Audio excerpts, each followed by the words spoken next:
they start barking. So Yeah, I suppose want to be heard. I yeah. I had a space here where I didn't have a door. It was up in a loft and we have a cat. And inevitably that cat ended up either in the background up behind me. There was like a chair, and he's one that insists on being seen and heard. So just this loud meowing in the background. And so I have since moved to a better office space on the main floor where I can shut the door. yes, I have a cat who likes to walk around or lay on my computer or Yeah. whatever. She thinks she owns the place. So, How do they get along?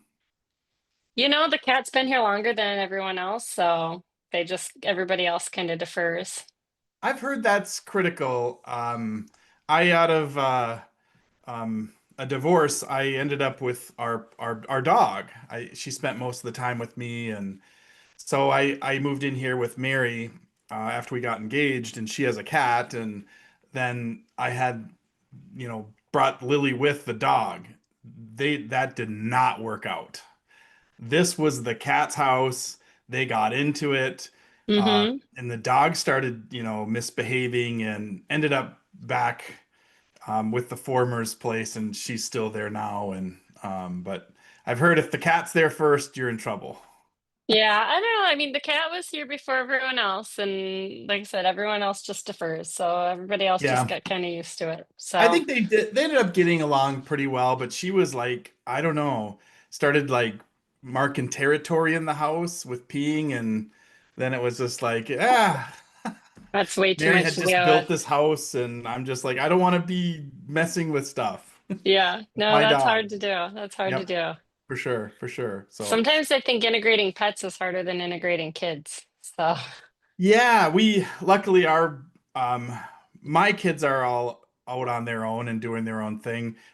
Mary has a youngest who's still finishing up school, who's here with us.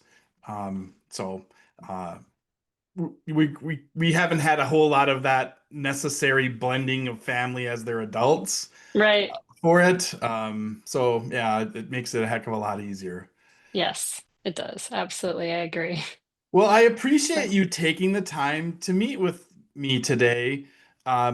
This is from my standpoint, I want to pick your brain. I if I can add value to it in any way, I'd love to, but as I mentioned before, I work with small businesses, and it sounded like you yeah. had some experience with that, but just any chance I get to talk to somebody who embraces, managerial leadership aspects and operations, I love the opportunity to kind of get what they think.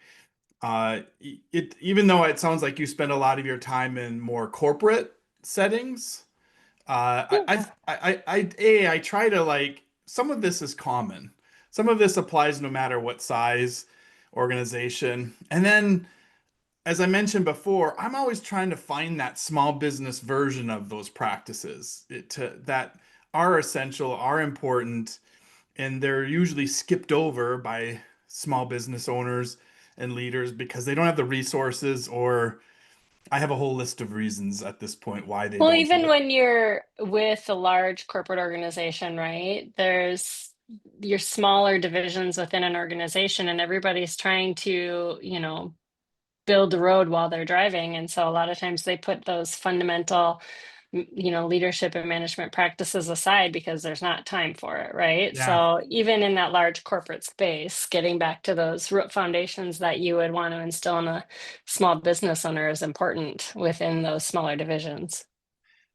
I guess with that, I was thinking in terms of what do you feel are those fundamental root that are priorities that like every business should have in place? What are if you were to come in, let's say, to a new company and you had what are your priorities that first 90 days? It's a Uh, really loaded question. yeah. Um, I mean, I feel like that question is not like a one size fits all question. Every company is kind of like its own living creature, right? And you wouldn't say, I'm gonna, But what would be your eh, checklist then that they might already have in place, or yeah. what would be your checklist of things to see where they're at with?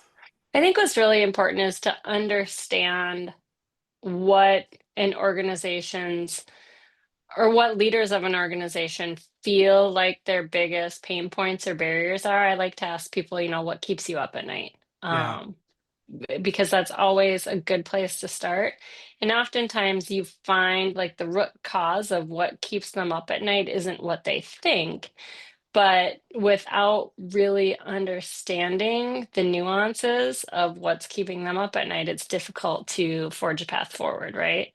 yeah, Um, but I think fundamentally, fully understanding organizational goals and ensuring that everyone who has a leadership role is aligned on what those goals are is important. And I think what's so frequently missing in that space is the definition of success for those goals. yeah. I think so many organizations, big, small, medium, whatever, and then even, departments within those organizations have this idea of what the goal is, but nobody takes the time to fully align on the definition of success.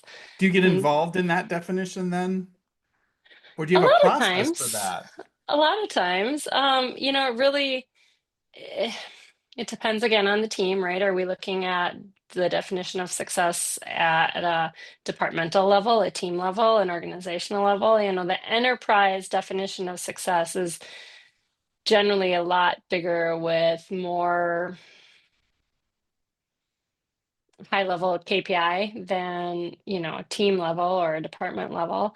Um, but I love being a part of facilitating that conversation and also facilitating the conversation between different leaders within the organization to identify how their goals support the greater enterprise goal, and then understanding where those tentacles are, where they have interdependencies, so they can work smarter, not harder, so they're not duplicating efforts, so they're really understanding how their goals not only support the organization but support their peers. Yeah. And I like to talk with leaders about being a good partner to their peers as well as, a good leader to their teams. So let me reframe one more time. There's a successful business that they have a great product. You believe in it. You think it's got a great chance for growth. You're hired in as the CEO. This is all on you and your decision making to create the team, the framework for management and leadership. How would you approach that? I think, I would start with, again, alignment on the leadership team, aligning on a common purpose, and then defining the definition of success. And then working with the leadership team to structure conversations for them to trickle down that those goals and those definitions of success, and then empowering them and partnering with them as their leader to build out that framework to be delivered within their teams, and identifying within those teams different roles, responsibilities, and accountabilities of not just my leadership team, but the leaders underneath them, and how does that all the way down to um, the individual contributor, how does that trickle down, and how does that sense of ownership, that sense of accomplishment, and that sense of success trickle all the way down to that individual contributor? And Right. what are we doing as a leadership team at every level to allow our teams to feel supported? I like to use the term, move rocks and bring water. And I think as a leader, so many of us forget that our job is to move rocks and bring water, not to manage tasks. Yeah. So really instilling that type of culture. I feel is critical to the So success of an organization. in getting a little more granular around the word framework, Yeah. a lot of businesses, and again, in that example where you're the CEO, they maybe have one or two people in their organization titled manager. Hmm. They have small teams at that point. What are your thoughts on, the titling of those positions in a hierarchy from a standpoint of you're the CEO, you have these managers. There's now considerations for things like general manager slash COO, Hmm. directors, Hmm. managers. What are your thoughts on the use of those roles in a small but growing business? A really great question, and I haven't given it any thought prior to you asking it. I feel like titles make someone feel good about growth, that trajectory, Yeah, career trajectory. But I think titles don't mean anything again without metrics. Like how are we measuring your performance in this space? And I think what a lot of metrics are missing is like there are frequently KPI around sales results, production results, etc. But there are rarely KPI around attrition, churn, yeah, performance management. How are we developing our teams? And I've worked with so many leaders who get so stuck in the weeds and are never really bringing themselves up to that 20, 30, 50,000 foot view and allowing their teams to fail forward so they yeah, become irreplaceable and they never continue to grow in their career trajectory because they've made themselves irreplaceable, right? And I always tell leaders, you want to be replaceable, you want to develop a team who can do everything that you do, right? So how are we creating success metrics to make ourselves replaceable so we can move on to that next big thing? In general terms, though, how would you describe the role of like a director versus manager? Sure. I feel like it's again that, 20, 30, 50,000 foot view, right? Yeah, I think that a manager and a director have similar KPI, right? They're supporting the same results, they're supporting the same objective. It's just the level of in the weedsness yes. at which they function, right? Yeah. You get I like the down. terms leading and lagging around the difference between manager and Yeah. director. Yeah. And I like to think about it as um your individual contributor, right, is a doer. Yep. And We your typically call it manager, a technician or the front line. yeah, yeah. And your manager is generally a task manager. And then your director is a leader, and I like to use the term ringmaster, where they're kind of orchestrating all of these different task masters to ensure that they're functioning in synchronicity Yeah, towards delivering you know to the goal, so to speak. right. Yeah, I agree. I often refer to the value of what I bring in or we do with our solutions is aligning people to your purpose. Hmm. Along the way, if you start at the purpose first, we need to identify the requirements to fulfill that purpose and deliver on our promises. Yeah. What are the breakdown of the requirements across an organization for us to really do that? And we start in very general terms, deliver service, create demand for it, and have an infrastructure in place. Yes. Basically, then that's where we're talking about directors. Yeah, and it comes with starting with the outcome in mind, right? Like, what Right, is our for sure. desired outcome? The purpose is the outcome that we want, whether Yeah. it's satisfying a membership in a chamber or, you know, curing cancer or most of ours just delivering quality service. I come from the tech world, so Yeah. it's just delivering quality support in projects and solutions to, that's more was our purpose back in the day. And that's coming from the CEO is really driving that about the why and what. And Hmm. then the next level down as far as use the term dictating requirements is that COO general manager is going from vision of what to now how in that first level breakdown. And Yes. then when we get to those um, disciplines of high level, then it's directors, and then we break those down. We call them business units. So Mhm. from a standpoint of client service delivery, and then like I said, marketing and sales, I call create demand, and then internal operations is your infrastructure with things like accounting, HR, tech. So those are now, once we get to those department level, that's a manager. So Yeah. that's connecting to the people actually doing the work, ultimately delivering to the people, so that is that hierarchy that we've created. And that's our message, is around aligning people and purpose through that connection and that hierarchy of it. Yeah. I love And that. it's I, something we've been very challenged with in messaging the value of these formalities. I understand why that would be challenging. I think so many small business owners are so stuck again in that 10,000 foot, like the doer roles, that Yeah, they don't see or can't wrap their brains around the value of bringing it up because the work's got to get done, right? And so they've got to do. And yeah, so, yeah.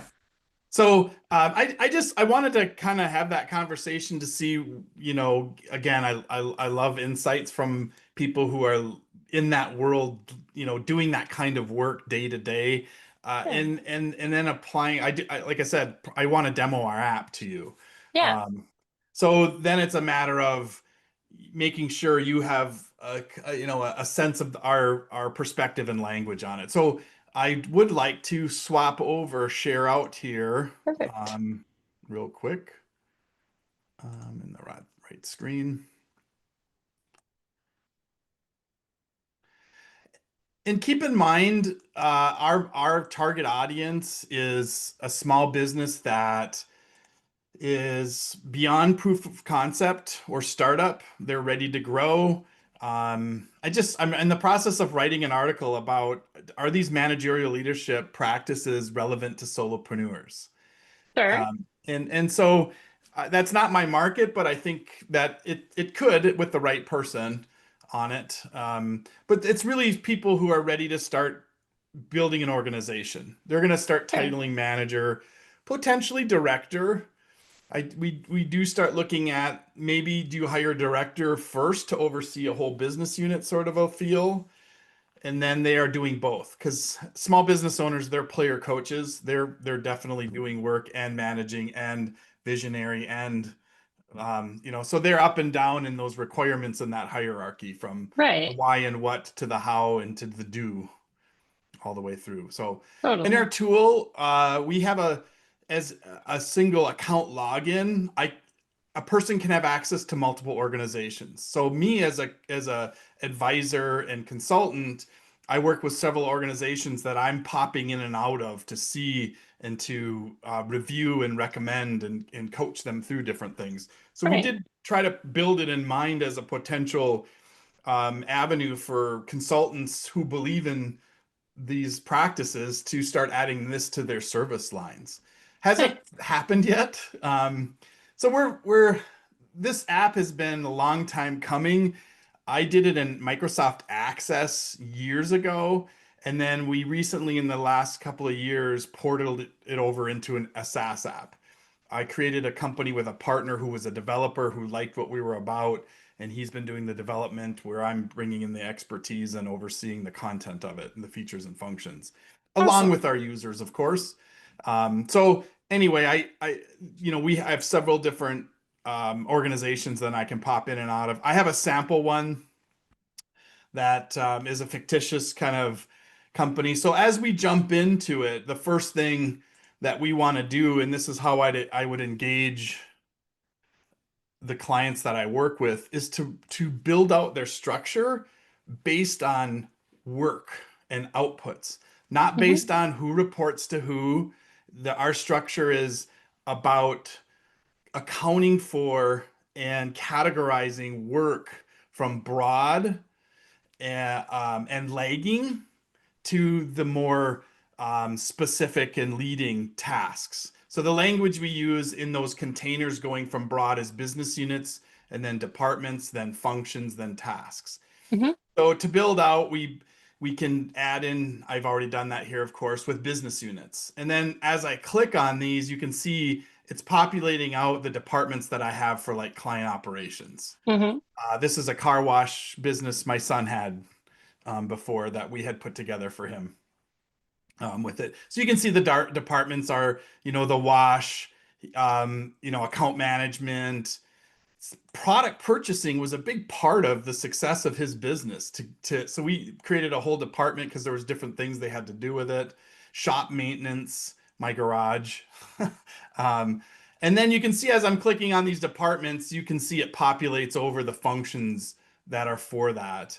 I do like to use accounting as an example because everybody sort of gets that. It's common to everyone. So I'm going to follow that logic from internal operations as the business unit to accounting as the department.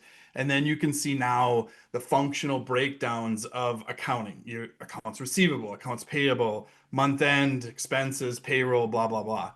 So I've populated all of these out. We can add new ones very quickly on the fly. I can rearrange them if I want to see them differently. Usually at the function and task level, there's not necessarily a chronological order for them. We'll see that later when we get into documentation with steps with it. So, like I said, I can move these around and now as I click on functions, I'm now populating those granular tasks out. So the task inventory is something that we put at the center of all of this. In order to do the other practices, we need to have successfully and accurately identified all the work and put it in the form of a task. Hmm. That's something a lot of people are challenged with. And our goal with this app is to make it more visual and make it more fun, per se. I think it's fun. Uh, we've concluded it may not be fun, but it's satisfying. It's nice to get and be able to say, hey, we've accounted for all of the work in the organization. We haven't documented it yet. We haven't assigned that to anybody. We can just say, we have a pretty good feel that this is all accurate. We do it through facilitation with managers. We also give them an exercise to have all of their team members and themselves log their time. So sometimes we start with the tasks and then determine what function and department should those go in. So Hmm. when we do this work, it's kind of coming from both sides with it. Then we go into the detail of the task. We can start looking at those task properties. Like, what's the purpose of it? What are policies around this task to have them done? What are the KPIs that we would look to and report on to see if we're doing this to expectation? Or the benchmark. We then can note out the benchmarks for those KPIs, what we say are necessary for them to be done. And then competencies, like a skill matrix. What skills would this person need to have in order to execute this task successfully? And then as we scroll down, we have the procedure part. What are the steps for this task to get executed? And then who is it assigned to? Who does this work? It can be a one to many. So if we have multiple people doing that, we can assign that here. And then I'll show you in a minute where that flips around, where we can look at a person and see what responsibilities have been assigned to them for it. So we can compile all that into a nice SOP document that has those properties listed out. We now look at the steps, and I also should have mentioned we have the instructions. So we can get that granular in this and it compiles it out into a nice SOP document for them. We're trying to discourage the printed and just come to it. Give your people a license and just they can come and see it here. It's live. We don't have to worry about versioning and all of that sort of stuff with it. So I will flip over and then go over to the team members, like I mentioned. So here's a list of people that are part of the team, the overall organization. I can click into Angie Graph here, and you can see immediately what tasks we've assigned to her. So I now have role descriptions done within minutes if we had those task inventories completed with it. And it's also another quick and easy way to keep their role descriptions up to date.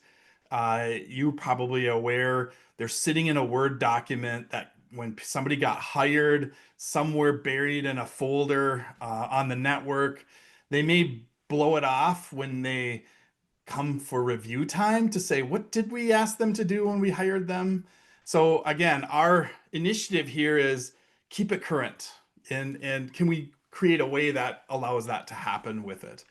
So here's our list. The other thing to take this to the, for me, the logical next step is the task ratings. How do we rate them on those tasks that have been assigned? So we do allow them to customize their rating system, whether it's the classic 5 position of meets expectation, exceeds, blah, blah, blah. We usually coach them into just 3.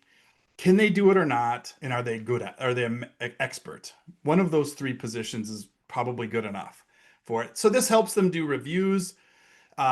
We do have a spot for manager notes. So if they were doing one-on-ones, that they can keep track of things as they go. We do have permissions where only certain people can see certain parts of the app with it.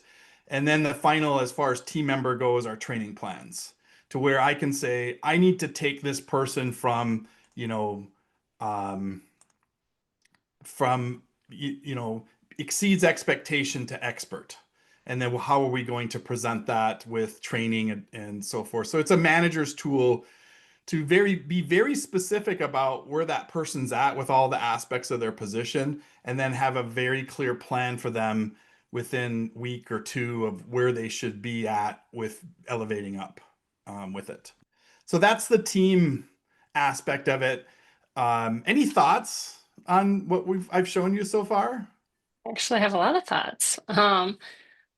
The value, like from using your leadership brain, right? Like the value is apparent. So what I'm thinking as a small business owner, right? Where let's pretend I have like a team of 5 people and are a team of 5 leaders and I want to do something this. I'm thinking about like, what is the time investment of documenting these things off the side of my desk while we're still, driving the car, right? Um, building that road, so to speak. And so I can see obviously the value. I'm just trying to think from, Yeah, that small business owner lens, how is implementing a tool like this consumable? Like what are the small bite-sized pieces yeah, to making it, you know, manageable to get ready to rock, right? And then what is the time for keeping it updated and functional once we've got everything done? And I love like that team details piece because it's so common that leaders don't take notes when they're having one-on-ones, don't have a structured framework from which they're conducting their one-on-ones. And so they're not really documenting any performance management notes in that yeah. process, right? So um, that piece is The awesome, accountability is a big right? part of it for sure. Yeah. So just, thinking about the, setup, getting it functional to a place where it's a useful tool, and then the work on the front end to keep it useful as Yeah. you use it. A few thoughts that So, I have on that. Um, when I get agreement to move forward with it, the first thing we do is I should say we try to do it in very manageable bites. You're nailing part of the issue. They're already busy. And so now to be bringing in a solution that's going to be more work for them, we do just basically say at some point you have to invest in something that's going to allow you to delegate in a requisite manner, right?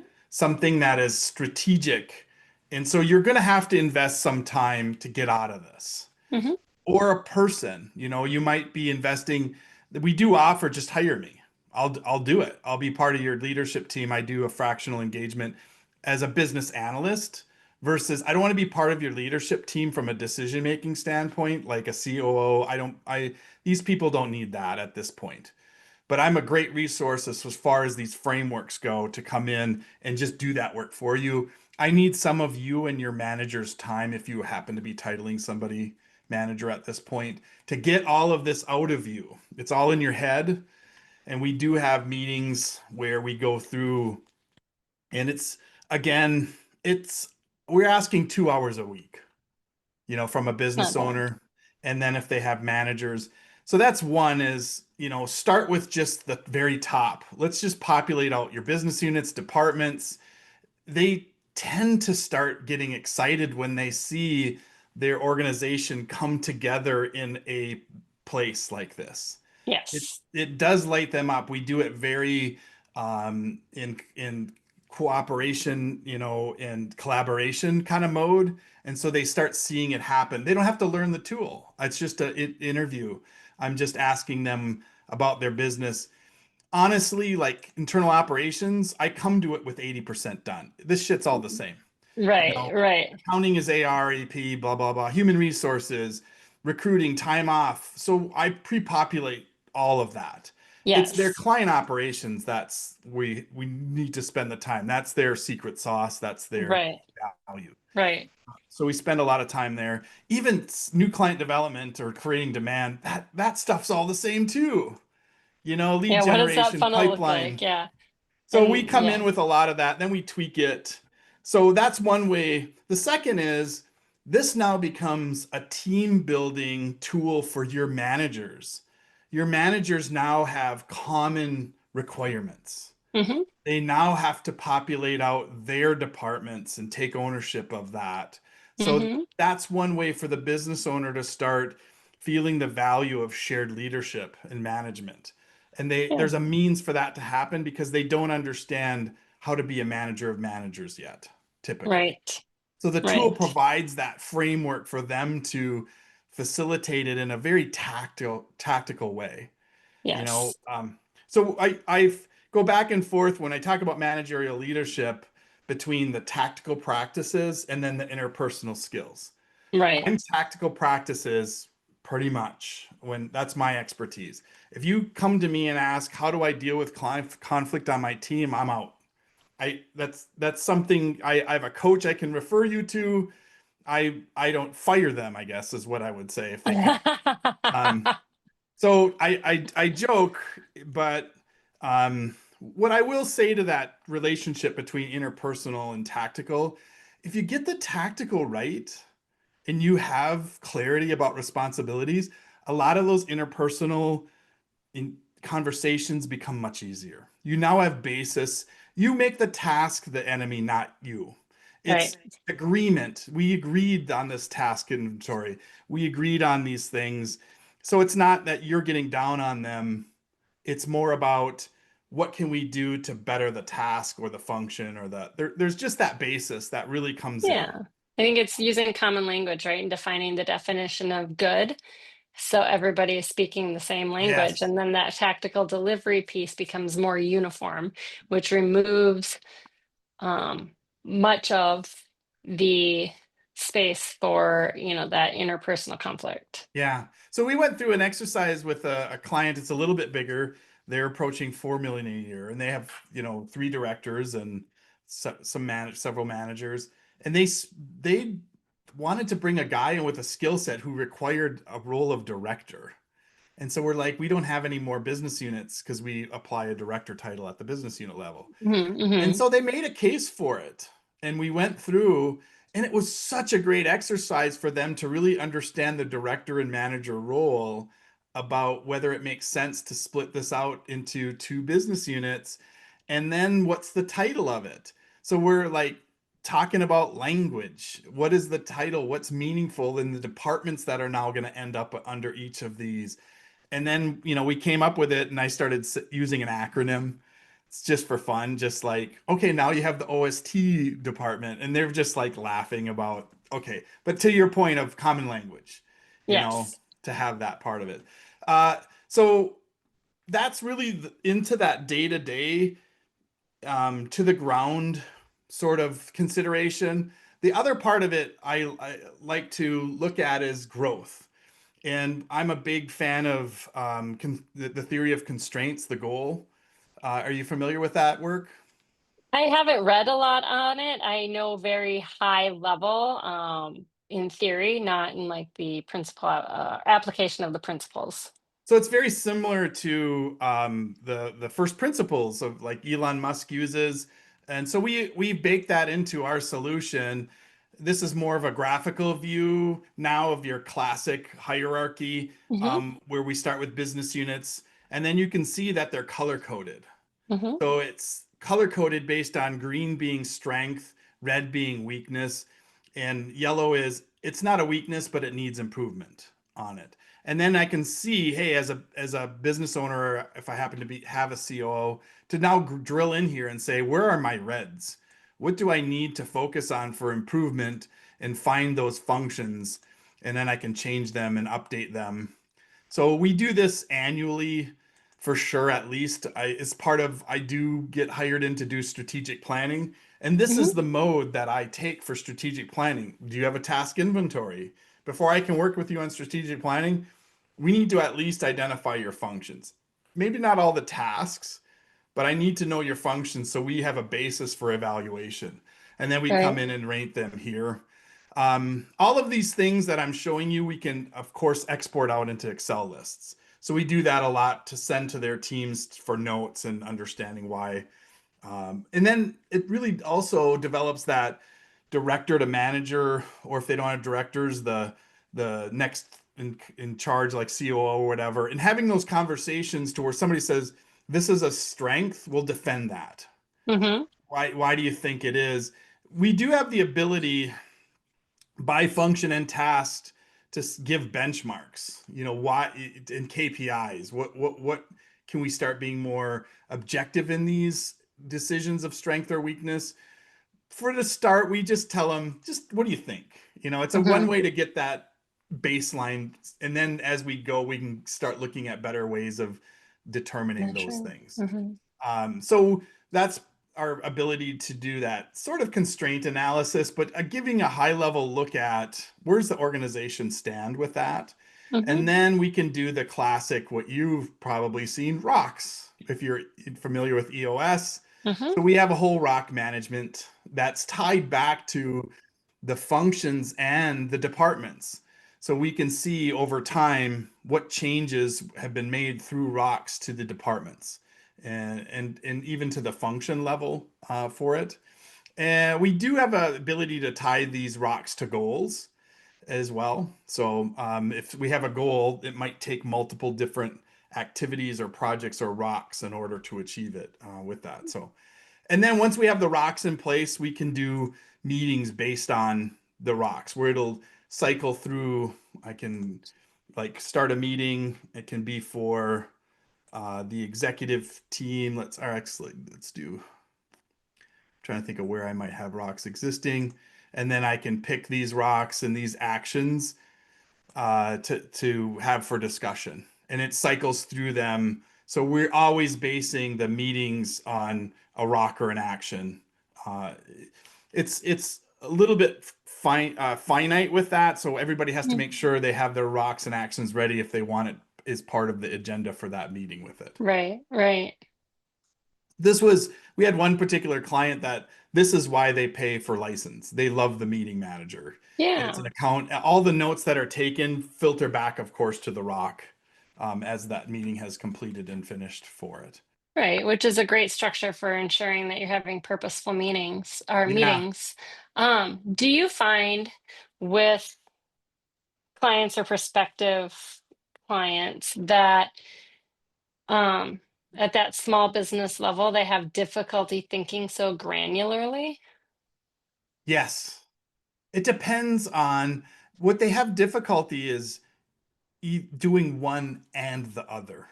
They're Hmm. either a granular kind of person and they can't think in a large visionary sense. Hmm.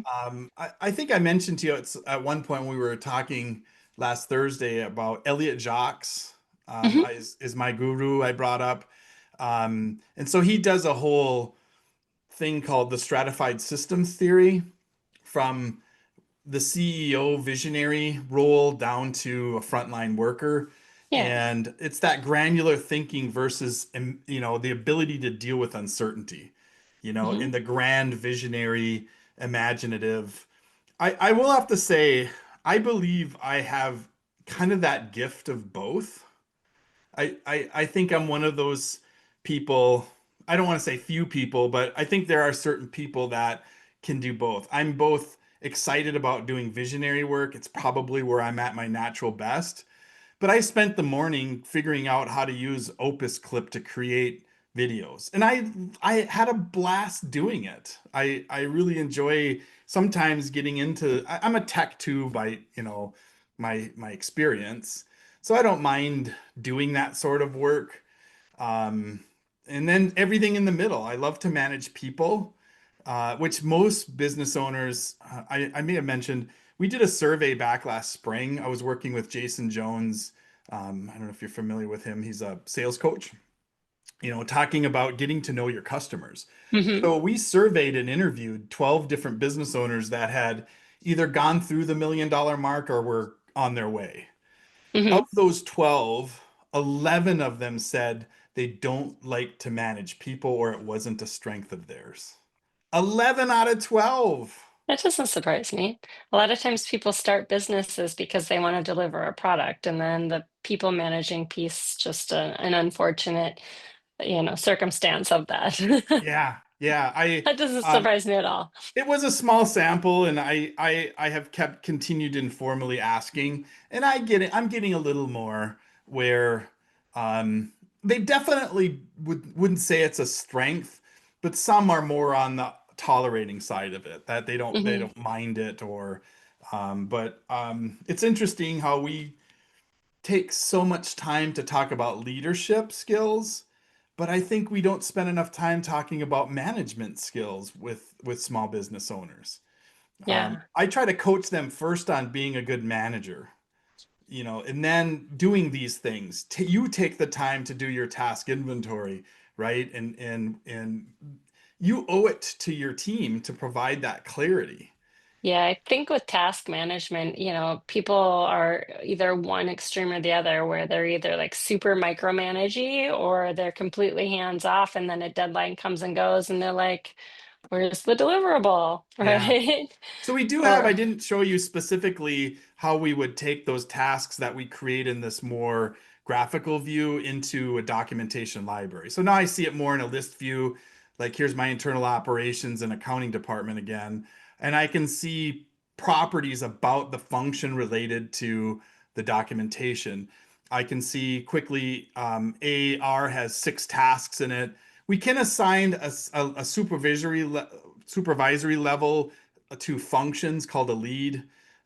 If you want to start assigning some level of management to somebody at a granular level there. So who's the lead on that? And they can help with the Mhm. documentation. We always say the manager is responsible, but you can have a lead who is overseeing the SOP part of it and the process and the people. Then what Right. level of the documentation status is that function at? And we would say you can have all the tasks have been identified for that function. All Hmm. of the steps in the task have been identified. So then we would update it to steps complete. Um, and then is it completely done with the instructions as well? I'm going to take you into one of them real quick.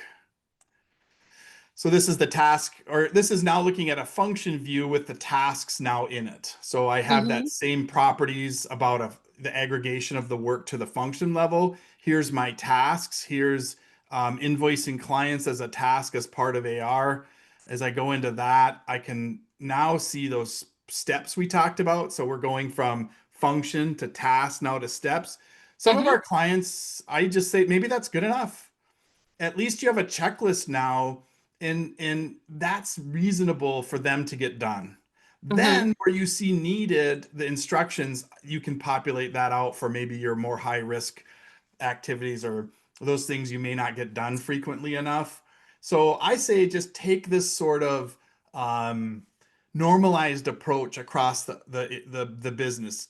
Everybody just get your tasks done, Right. and then when we're done with that, all right, let's go function by function and say, let's identify the steps with it. And then that's very useful. And people didn't have to put a lot of mental burden into it because it's this stuff that sucks. Yeah. Well, that process documentation, everybody like lives with that as their institutional knowledge, and it's, somewhere deep in the recesses of someone's brain, and, putting it out and on paper, Yeah.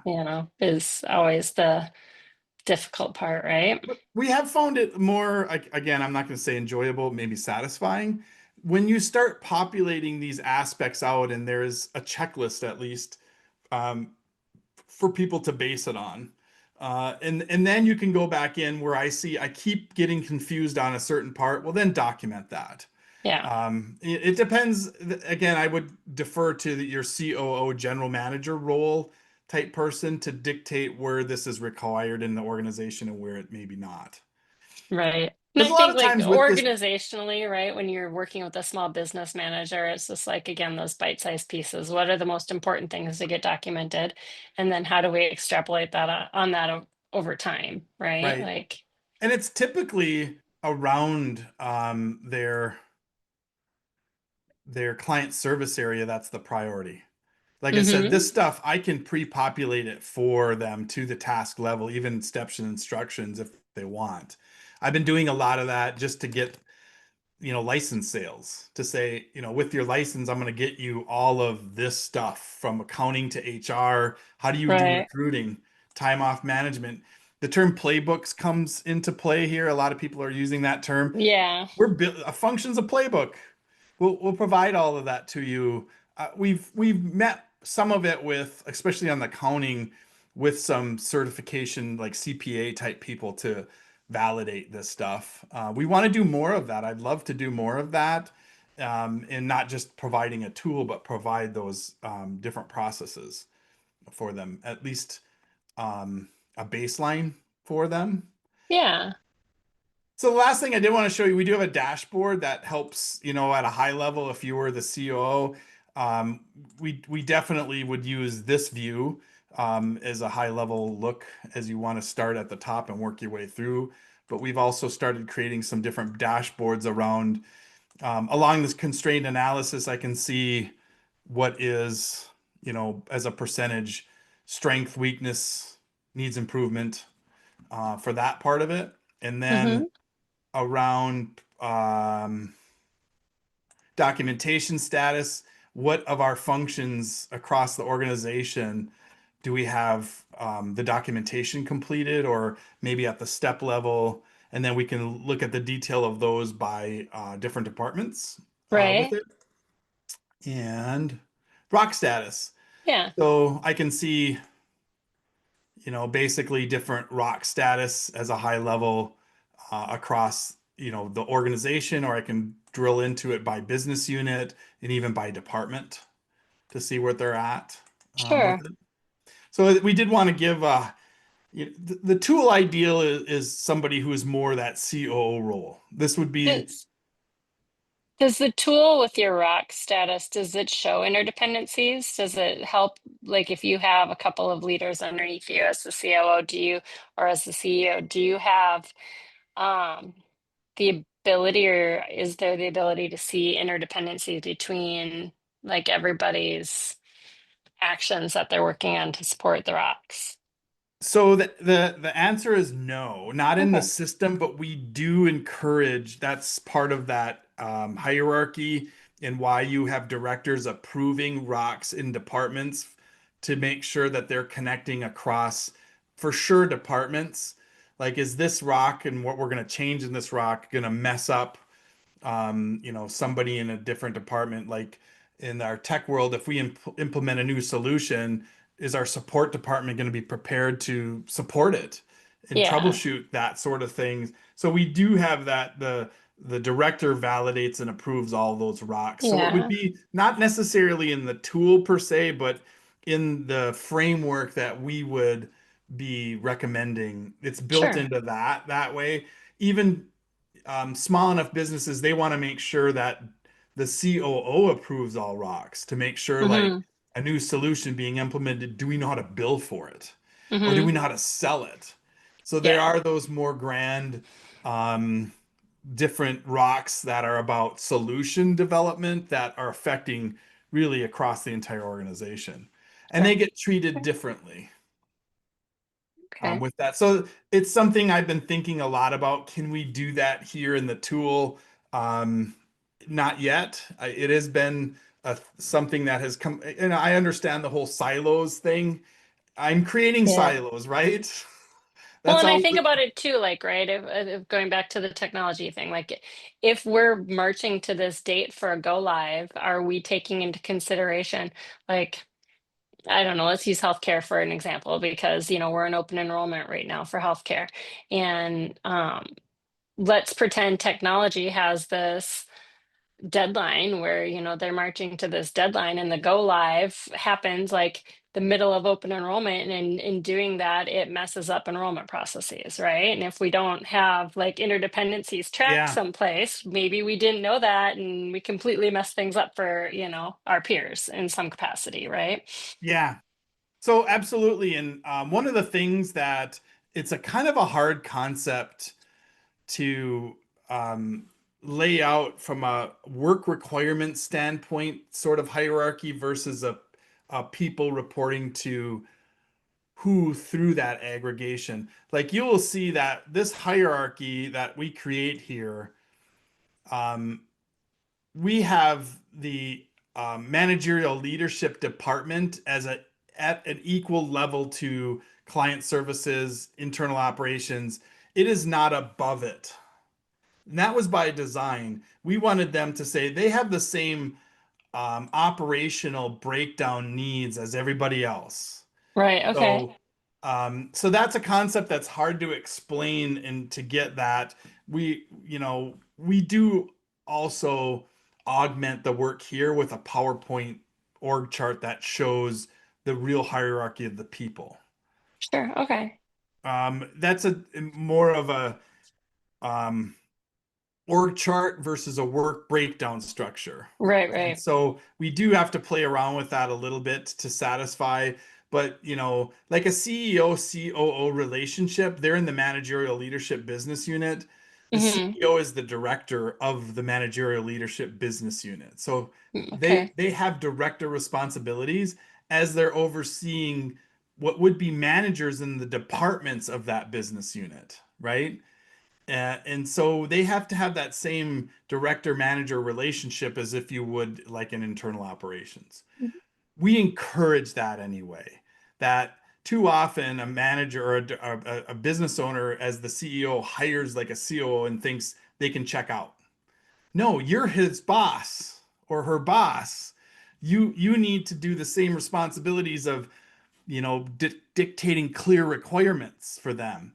Yeah. I'm going through a thing right now. I have been for 4 months working with a business where the CEO and the CEO just it's a shit show. It's so hard for me. And they're both friends of mine, and there's so much misunderstanding and so much passive aggressive communication between the two, and I get it in both meetings, and I have agreed I won't. I'll keep sensitive those discussions, and Right. caught in the middle, and it's been a real challenge. And when I talk to the CEO, because he is my real client, I tell him, you are his director and you have to give clear requirements. You can't just get upset when he doesn't meet your expectations, when you didn't make clear to him what you really Right. wanted. But he Right. thinks at that level of leadership, it's given. And it's just not. And he's Interesting. young, and I don't think he understands that part of mentoring. And the COO is older than him, more experienced, and came from a larger corporate world. Um, Yeah. but he's not meeting his expectations. Well, and if those expectations aren't communicated, right? How do you meet expectations when they're not being communicated? And if you're not giving clear direction and managing expectations, and you're functioning under the guise of, well, at that level they should just know, how do you then prevent that person from going rogue and doing what matters to them as opposed to what matters to you? and that's why they hired me because he Yeah. has been going rogue and he has been doing some crazy shit and making decisions and But if you don't have any guidance and you yes. don't have any clear expectations or, boundaries. I'm trying to coach through the functions then. I mean, basically, this operations and management department is the Hmm. COO general manager's world. And Hmm. so we have clarified that the person's responsible for the organizational structure, financial oversight, overseeing the rest of the leadership team, change management policies, cross business unit systems integration. That's what you were talking about, making sure we're connecting those silos. Hmm. Organizational documentation standards, are those been decided on? And then do all the managers know them and are they adhering to them? Hmm. And even getting into the workforce management part of it. So there's, my consulting is through this tool for the most part, but I do get involved in kind of frameworks that these practices apply to. So Sure. helping them make decisions about how rigid do you want to be with certain aspects of this and turn Sure. that into policy, and are you training for it, and um, it's at least frames it for it. But I do have a Sure. 1:30. Yeah, um, no, that's fine. yeah, time This is, flies. it I gotta tell does. you, this has been a huge treat again for me, to have a discussion with you around these aspects of it. Um, if you know of any business owners or if you know of consultants that like this sort of thing and wanted to learn Yeah. more about it, for sure. Now you're changing potentially, right? You're, Yeah, I'm in transition. I'm, looking to move out of consulting and move into the FTE world and that change management space. I joke that I'm looking for my forever home yeah. because, Are I'm you looking for a hopefully full-time in, employment somewhere then? yep, yep, I And out am. of the consultancy, and I feel sad Yeah. about that. I I just love entrepreneurship and people who are embracing it, but I totally get, I love it too. But on the flip side of that, I'm single. I am an empty nester. I haven't had employer sponsored benefits in the better part of a decade. I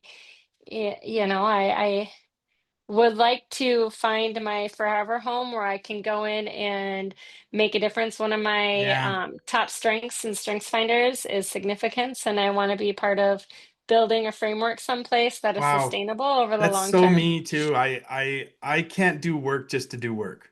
Hmm. I there are aspects I thought about. I go through cycles every once in a while to say I could do way better financially, just go get a job. And Well, I and I'm certain there's zero part of me that will like stop being consultative in any capacity. I mean, like I'm a certified holistic life coach, right? Executive and life coach. Like there is zero part of me that is ever going to stop wanting to yeah. coach and help people along their path. Um, but I would like to put down roots somewhere in a company again. It's Yeah. been so long since I've done that. It's been over a decade since I've done that. So. Yeah. Are you going to stay active in AGC? That is a good question. I was a guest with Erica when I was there on Thursday. Oh, you haven't joined. You're Yeah, not a member. no. Okay. So I'm thinking that I'm gone. I leave on Friday and I'm gone through the middle of December. So I was talking with Erica about going to the January brick and mortar event because that's like Yeah, I'll right. be I could there. I throw a That's one of my rock there. favorites. Yeah. So I live very close to there. So Yeah. Are you going um, somewhere fun I'm going to Finland. for sure fun? So Awesome. Good for yes, you. yes. Be very So. enjoyable. I haven't been to Europe. It's on my list. I've been kind of back and forth on what to do. Mary is an incredible traveler. She's always got the next trip being planned as we're flying back from the next. But yeah, but let's stay connected. I'd love to, Absolutely. from time to time, pick your brain, or if we run into each other at AGC. My last request before I go. Yeah. I have started taking some of these Zoom calls. I use a product called Opus Clip. I don't know if you're familiar with it. And if I would love to post some of it, I would get your approval first on them. If it's something, that seems worthy of that. Yeah, I'm fine with that. I'm all over social media and I am very, very comfortable with that type of thing. So Great. Well, thank you yeah, again and enjoy your absolutely. trip Thank for you. sure. And hopefully we connect again soon, Kelly. I think so. All right. All right. Have a Have a good great day. day. Bye. Bye-bye.